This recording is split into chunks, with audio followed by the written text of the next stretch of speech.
Good evening दोस्तों, कैसे आप लोग? उम्मीद करते अच्छे होंगे। तो आज हम आप लोगों के समक्ष लाइव आने की कोशिश कर रहे थे, लेकिन नेटवर्क प्रॉब्लम होने की वजह से साफ दिखाई नहीं दे रहा था।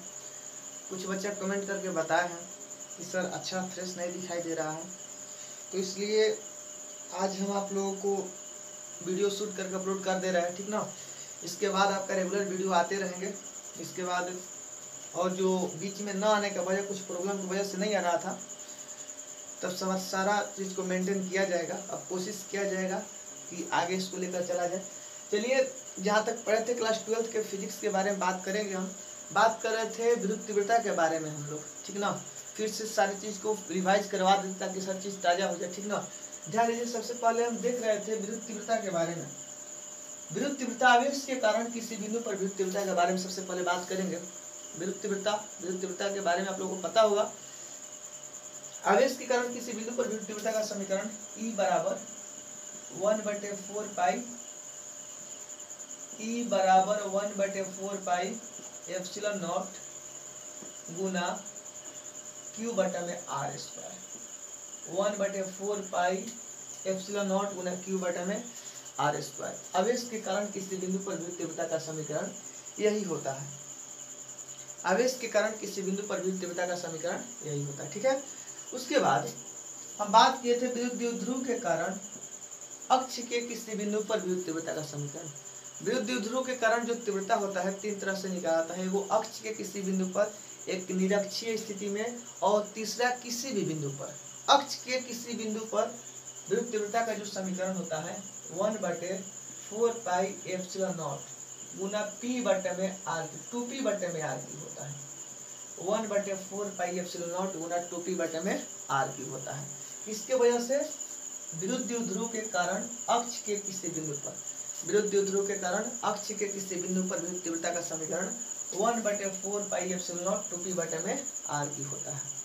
उसके बाद तीसरा जो समीकरण निकाले थे E बराबर 1/4 pi epsilon not 1/4 pi epsilon not Guna P बटे में R क्यूब, 2P बटे R क्यूब स्क्वायर लिख दिए, R cube 1/4 pi epsilon not P बटे में R क्यूब। ये वाला जो समीकरण है विद्युत द्विध्रुव के कारण लंबवत समविभाजक के किसी बिंदु पर विद्युत तीव्रता का समीकरण, ठीक ना। फिर से आवेश के कारण किसी बिंदु पर विद्युत तीव्रता का समीकरण होता है 1/4 pi epsilon not Guna Q बटा में R square. 1/4 pi epsilon not Guna Q बटा में R स्क्वायर। उसके बाद विद्युत द्विध्रुव के कारण अक्ष के किसी बिंदु पर विद्युत तीव्रता का समीकरण होता है 1/4 पाई एप्सिलॉन नॉट 2P बटे में R क्यूब। तीसरा समीकरण जो निकलवाए थे E बराबर 1/4 पाई एप्सिलॉन नॉट P बटे R क्यूब। विद्युत द्विध्रुव के कारण लंबवत समद्विभाजक के किसी बिंदु पर विद्युत तीव्रता का समीकरण होता है 1/4 pi epsilon not Guna P बटे में R क्यूब। इससे रिलेटेड कुछ ऑब्जेक्टिव क्वेश्चन के बारे में बात करेंगे हम, ठीक ना। इससे रिलेटेड कुछ ऑब्जेक्टिव क्वेश्चन जो एग्जाम में बार बार पूछता रहता है।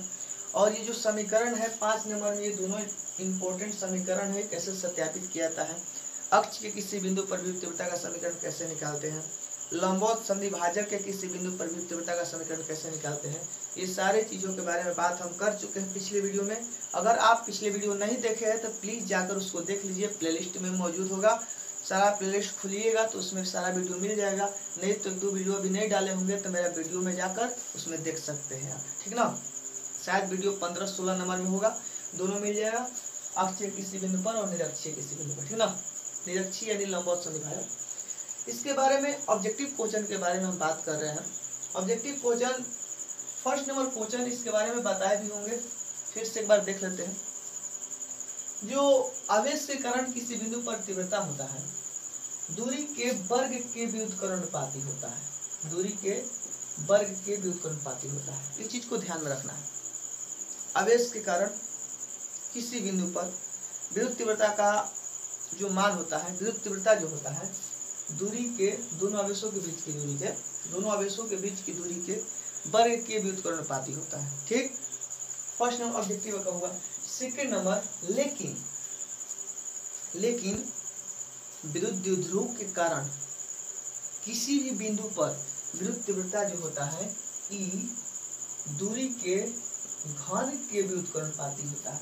देखिए यहाँ पर देख लीजिए E बराबर 1/4 पाई एप्सिलॉन नॉट आया है 2p बटे में आर क्यू, 2p बटे में आर क्यू आया है। तो आर क्यू नीचे है, मतलब E व्युत्क्रमणपाती व घन के, यहाँ पर दिखाई दे रहा है स्पष्ट रूप से। आवेश के कारण किसी बिंदु पर तीव्रता जो आया है दूरी के वर्ग के व्युत्क्रमणपाती आया है, लेकिन विद्युत द्विध्रुव के कारण किसी बिंदु पर तीव्रता का समीकरण जो आया है दूरी के घन के व्युत्क्रमणपाती आया है, मतलब तीव्रता का मान इसके घन के व्युत्क्रमणपाती होगा, याद रहेगा। ये आपका दो ऑब्जेक्टिव हुआ, विद्युत तीव्रता विद्युत द्विध्रुव के कारण किसी बिंदु पर घन के व्युत्क्रमणपाती होता है, विद्युत तीव्रता आवेश के कारण किसी बिंदु पर उसके वर्ग के व्युत्क्रमणपाती होता है। ठीक, याद रखना, इसके एक ऑब्जेक्टिव में सारे को दोनों क्वेश्चन पूछता है। उसके बाद थर्ड नंबर ऑब्जेक्टिव के बारे में बात करेंगे हम।